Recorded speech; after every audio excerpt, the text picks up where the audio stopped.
मेरे इंडस्ट्रियलिस्ट भाइयों, आपको तरुण कुकरेजा का नमस्कार।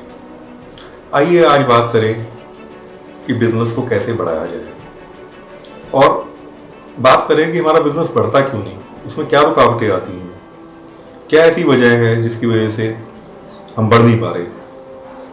आइए इनके बारे में बात करें। सबसे पहली बात है कि बिजनेस को बढ़ाने के लिए कस्टमर सेटिस्फेक्शन का होना बहुत ज़रूरी है। अगर आपके एग्जिस्टिंग कस्टमर आपसे खुश नहीं है और आपके बिजनेस में कुछ इनहेरेंट प्रॉब्लम है तो आपका बिजनेस कभी नहीं बढ़ सकता।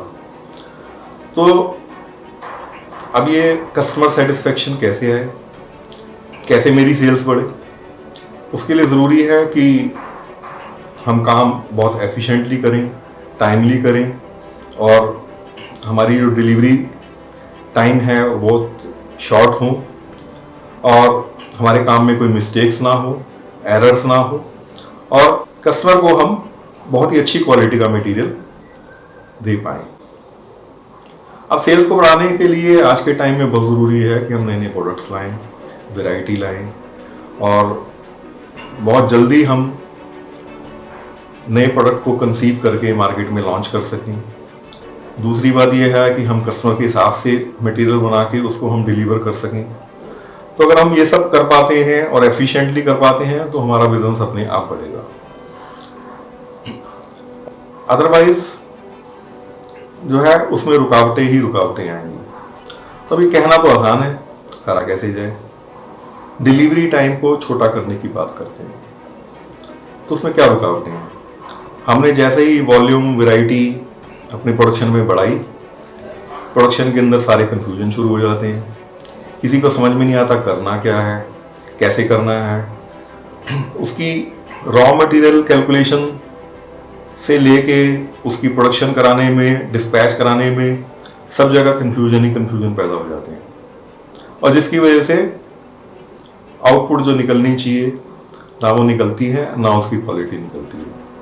तो क्या करें, बहुत ज़रूरी है हम डिस्पैच एरर्स ख़त्म करें, हम प्रोडक्शन के एरर्स कम करें। अब ये प्रोडक्शन में अगर ये एरर होंगे तो कैसे बढ़ेंगे, इसका मतलब हम रीवर्क कर रहे हैं और रीवर्क करने में जो नया माल बनाने में 1 घंटा लगता है उसकी जगह वो 4 घंटे लगते हैं, प्लस मटेरियल की वेस्टेज होती है।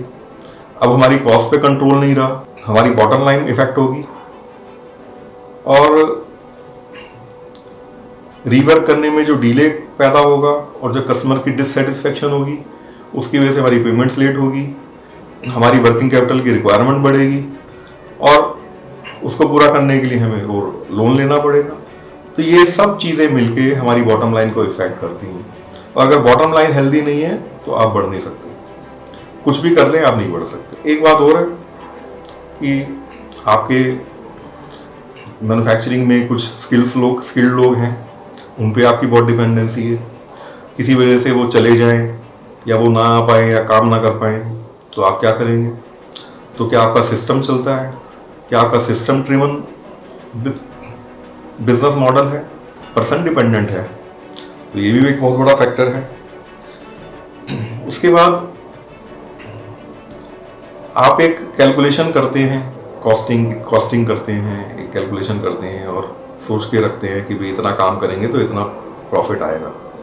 मगर जब इस तरीके के सब एरर्स होते हैं, मैन्युफैक्चरिंग में होते हैं, फिर डिस्पैच में होते हैं, आप शॉर्ट सप्लाई बेचते हैं और गलत सप्लाई बेचते हैं, फिर उसको पूरा करने के लिए फिर रीवर्क करते हैं, फिर दोबारा बेचते हैं, तिबारा बेचते हैं, तो ये सब आपकी बिजनेस को बहुत बुरी तरह इफेक्ट करता है, जिससे कि कोई ऐसा होने से आपके सारे दरवाजे बढ़ने के बंद हो जाते हैं। और अगर ये सब करना है तो क्या इसके लिए मैन पावर बढ़ाएं या फैक्ट्रियां और लगाएं। मैन पावर और लगाएंगे खर्चा और बढ़ेगा, फैक्ट्री और लगाएंगे खर्चा और भी कई गुना बढ़ेगा, तो प्रॉफिट कहाँ से आएगा, बढ़ेंगे कैसे। बढ़ तभी सकते हैं जब आप कमाएं, पैसा कमाएं, खूब प्रॉफिटेबल हो, उसके बाद आप एक्सपैंड करें और एक्सपैंड करके अपनी कैपेसिटी बढ़ाएं और सेल बढ़ाएं। ये सब करने के लिए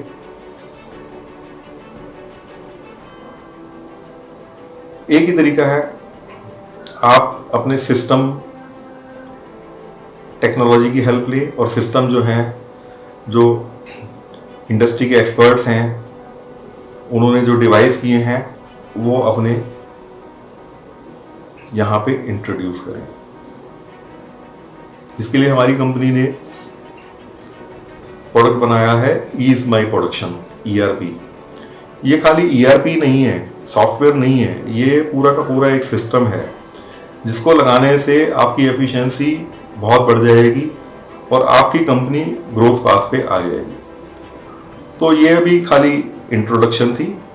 इसके आगे की बात हम अगले भाग में करेंगे, पार्ट 2 में, जिसमें कि इसके बारे में हम आपको डिटेल में बताएंगे। धन्यवाद।